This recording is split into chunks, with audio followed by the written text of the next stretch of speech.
Assalamualaikum warahmatullahi wabarakatuh dan salam sejahtera. Nama saya Muhammad Iman Danish bin Ahmad Zaki. Saya berumur 12 tahun. Saya bersekolah di Sekolah Kebangsaan Padang Tembak 1 yang terletak di Kuala Lumpur.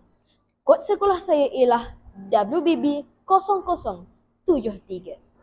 Hari ini saya akan berkongsi dengan anda semua sebuah buku yang bertajuk Kisah Kota Kosmopolitan. Buku Kisah Kota Kosmopolitan ini ditulis oleh barisan penulis-penulis cilik yang telah terpilih. Mereka merupakan murid-murid sekolah rendah di sekitar Kuala Lumpur. Di dalam buku ini terdapat banyak koleksi penulisan cerpen yang telah dirangkumkan dalam sebuah buku. Cara penulisan yang santai dan menggunakan bahasa yang amat mudah menarik untuk dibaca oleh pelbagai peringkat umur. Rakan-rakan sekalian, buku ini mempunyai 212 muka surat. Buku ini diterbitkan oleh Institut Terjemahan dan Buku Malaysia Berhad (ITBM) dan diterbitkan pada tahun 2023. Bagi saya, buku ini amat menarik kerana ianya ditulis oleh penulis muda yang berbakat. Saya amat teruja dengan pencapaian mereka. Buku ini mengisahkan penjelajahan penulis-penulis itu sendiri, menjelajah serta menghargai keindahan bandaraya Kuala Lumpur. Buku ini ditulis berdasarkan pengalaman sebenar mereka.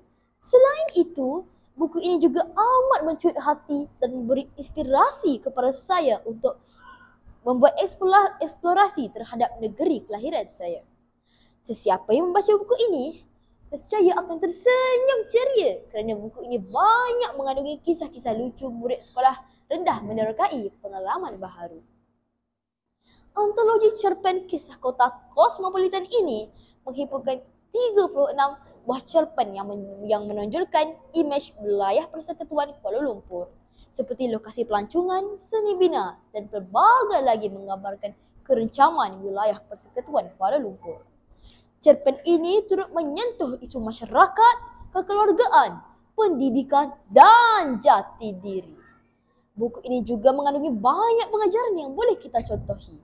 Sebagai seorang murid yang akan melangkah ke alam remaja, buku ini mengajar saya untuk menjadi lebih berani dengan membuat pengembaraan di kota besar. Selain itu, ia juga mengajar saya supaya lebih membuka minda dalam menghargai ciri sejarah dan pembangunan di Kuala Lumpur. Buku ini juga mengajar kita supaya menghargai memori-memori indah yang tercipta bersama keluarga sebagai kenangan di masa akan datang. Sekian saja perkongsian saya pada kali ini. Sekian, terima kasih.